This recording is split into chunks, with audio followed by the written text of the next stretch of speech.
This presentation is a case study how we at Robotics have started to leverage generative AI to be more productive.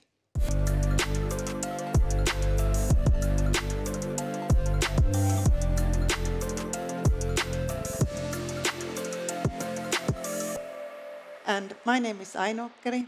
I'm the Global Division Head for Robotics at ABB. ABB is a large company, so we have 100,000 employees, and then approximately, I would say, 17 divisions. And divisions have the full profit and loss, and they serve their customers independently, end to end. And this presentation is a case study how we at Robotics have started to leverage generative AI to be more productive. And as said, this is a case study. So this is not something that is perfect already.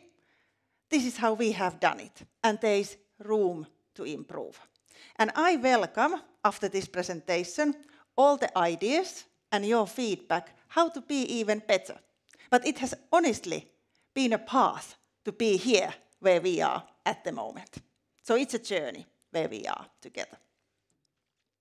Myself, I am passionate about HR. That has always been my personal calling. And I studied organizational psychology, thinking that one day I would really love to be a HR manager. I graduated January 2004, did recruitment, facilitated changes for our client companies, and then I moved to ABB as a recruitment consultant because I couldn't find a position as a HR manager, relatively young, relatively inexperienced. So I thought that I take my core competence, go to a big company, and fingers crossed. So that happened. So 2009, I became a HR manager, and I loved the job. I really feel that us HR professionals, we can make huge impact to business results and people engagement. And I love the job. 2016, I was nominated as a global leader for Marine and Ports Division. And then I began to love the job even more, because then we could together with my HR colleagues, HR team, to really start thinking that how we work better together, where we can actually reduce the time we are all doing to work smarter, to have even bigger impact. And at the same time, how can we even at the same time educate our managers that what is it that we actually do? I feel lucky that I have always felt that HR is appreciated function at ABB. But I still say that many of our managers don't have even an idea what we actually do. They have a fragmented picture of our impact, but not the whole scope. And it's also our responsibility as a HR professionals to really educate in a nice manner our counterparts that this is what we actually do, and this is the value that we create. This morning we heard from Misha about this, how customer retention, how it enhances revenue growth, so true. And we also know that people don't leave companies, they leave supervisors. And I am a firm believer that when people feel psychological safety at work, then we are creative, and then everybody brings even more added value to the business. And that's then we are in the core what HR business partners should be doing. But we don't have time. We are overworked. So these meaningful one-to-one discussions that we should be having with our leaders, in some cases even with the people, even though typically we only work with the leaders, we don't have time. And when we do, we are overworked. So yes, we do have the discussion, but it may be 50%, 70%, a little bit what Misha was this morning as well, like saying. But that's the fact.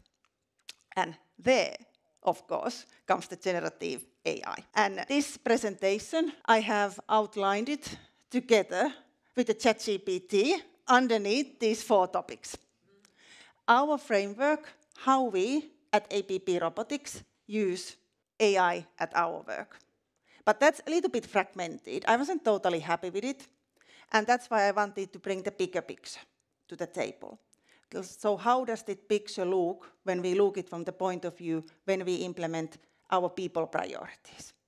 And if we look our people priorities for robotics, what are the instances where we use or could use more generative AI and have bigger impact for business and people? Reduce the time we spend every day. And then, of course, we will talk about the key shifts. What has changed? Where we have more impact? And then we will obviously conclude for the ethical aspects of an AI. So this is not perfect, but this is what we have done. And we are still on our journey. As said, I'm an organizational psychologist, and I love this Bob Palladino's model. So at ABB, we have our ABB Group people strategy. That's a long term. Then at robotics, we have our greatest robotics company 2028 strategy, long term. And then we defined our robotics people and leadership priorities for each year. And that's, of course, mid-short-term implementation. I'm also a firm believer that creating or forming a culture or renewing a culture, it's actually simple, but it doesn't mean it's easy. I do believe that when we create a culture, it's about actions we take. Systematic, impactful actions that we leverage across the organization. And that's the basis of our people priorities. We monitor all actions what we take. We define the actions annually, and then we follow up. Have we done it? And within HR, it's very difficult sometimes to monitor or have KPIs that give the monetary value immediately. I have used here our engagement survey that we will follow how we improve against certain questions, and then that tells whether we are in a correct path. If we are not, then we need to modify our actions. And this is now the overall, when I was really thinking that where I and my HR business partner colleagues within robotics have used AI. And bearing in mind now that this picture is from the HR business partner point of view. If you represent a function, learning and development or talent acquisition, this may be relevant for you, but maybe not in the same way, but of course you will find connection points. So I was able to define 7 clear areas, and I assume that if we look at this picture after 5 years, 5 years forward, there will be more. But one key element, of course, is the communication. And this is the key element, because when within a HR, actions form culture, we need to be very good at communicating the actions we have taken. So people know. Set the direction on a global level, but of course then local level in each our countries, people need to do the same and have their own communication that resonates with the local culture, local business situation. Many of us at Robotics, we are not native English-speaking people because we operate in 50 countries. And then again, even for native English speakers, the writing doesn't always come easily. It comes easier to some, but not to all. It's a skill that we all learn, but it takes practicing. So this is the standard example where I have used, or we have used, and I have really actually take time, individual one-to-one discussions, how actually I take time and we discuss that, hey, it's now your turn to provide this article. Could you consider using ChatGPT to support you? So it has been really one-to-one support. And then obviously when the time comes that it's this respective person's time to provide the article, I have the same copy-paste email that I say that, hey, we have the chat, please remember, this is what you could try. And that's why I want these articles to be done. I don't only want them to be in Viva Engage, because in Viva, the life changes all the time. We maybe have a fragmented picture what has happened, but we need to document them. And for that, we have our Insight Plus pages, which have been coordinated underneath our priorities, 4 pillars. And then you can find from there each month, each week, what actions we have taken. And then, of course, in the countries, people have their own communication. But of course, the idea within these articles is that because they typically are from the countries, so people can also feel that, hey, my country is recognized here, and I can see my leader here and my HR business partner here leading the way. Then the other key area, which we actually discussed also yesterday, is that I have also actively recommended our line managers and HR business partners to use ChatGPT when they formulate smart targets. And also when we are practicing how to align our business strategy into annual targets and priorities. Because I do believe into this Bob Palladino's model that when I know how my work is related to strategy, what is my impact to the bigger picture? That creates ownership and engagement.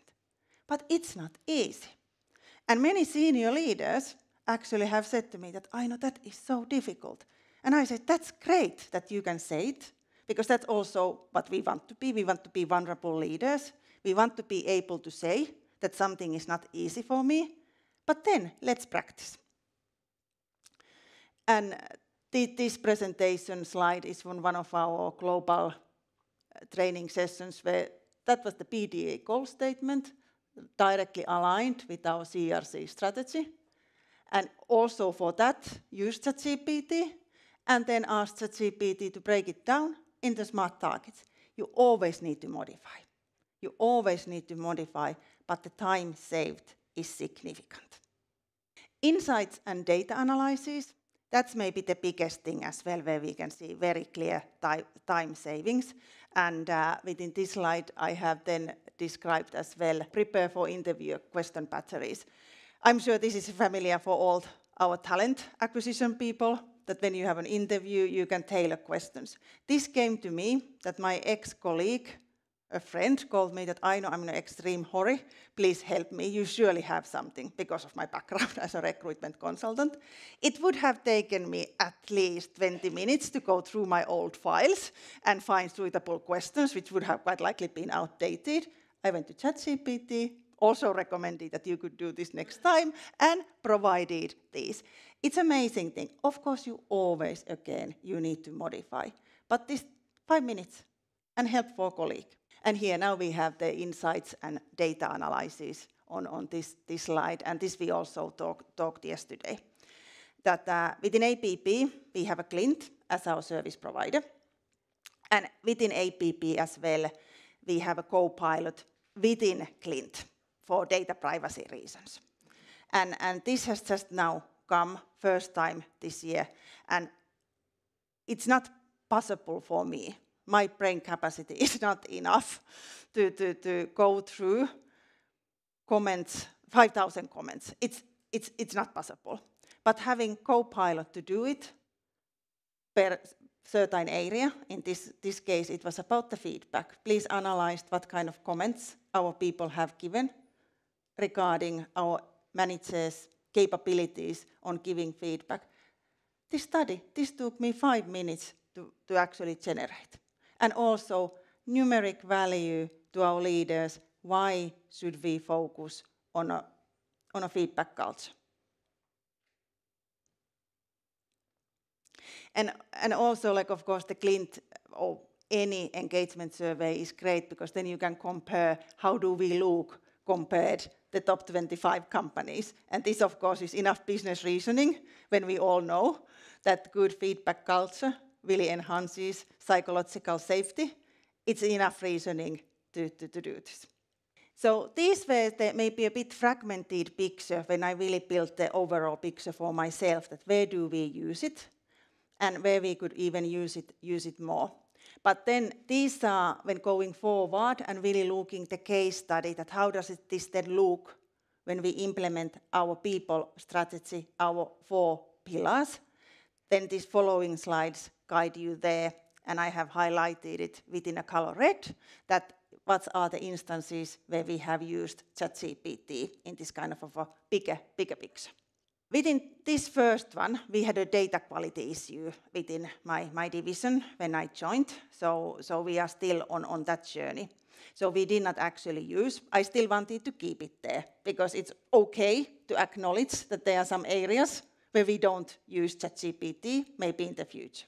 But within all the other pillars, okay, there was the future competencies there, I used it for some, and then, yeah, to summarize this, so then like, preparations for the workday, but very minor things. So overall, maybe just 10% of these taken actions.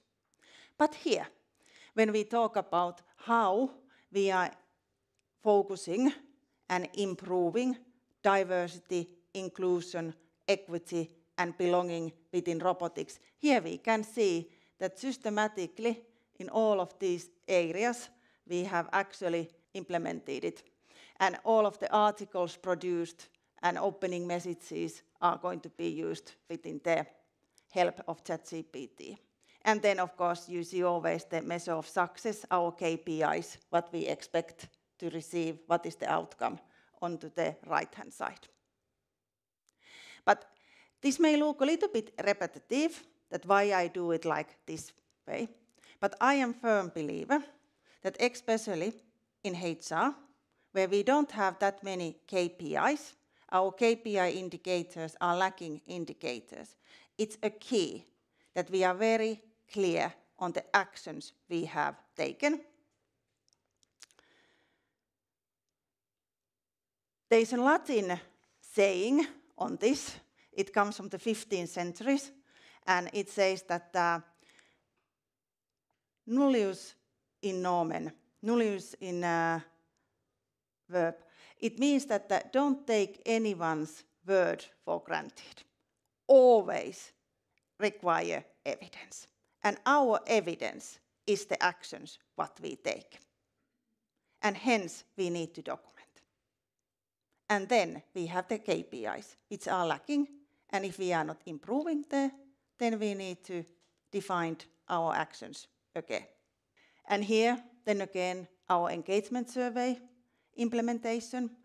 Our people have constantly said that yes, you do this engagement survey, but nothing happens. Okay, let's make it happen. So we release an article according to pre-made schedule, once a month or twice per month, from our different countries, from different locations, from different level of the organization, and then we make it visible. These are the actions that we are taking. And of course, again, actions are required in local level as well. But here, huge savings on the time when you do not need to document, write the article on your own. You can ask help from the ChatGPT. And there I have provided the prompts that people can use. And of course, there are other actions as well in training and collaboration and providing the material. But these are the concrete ones which will stay. And then the biggest one, where one of our focus areas is really the feedback culture and how we are working together. Here you see also a lot of old-fashioned working together. We have been working over the teams together, preparing material, training managers in big sessions, and then here as well, our colleagues will then implement the similar trainings within their own teams.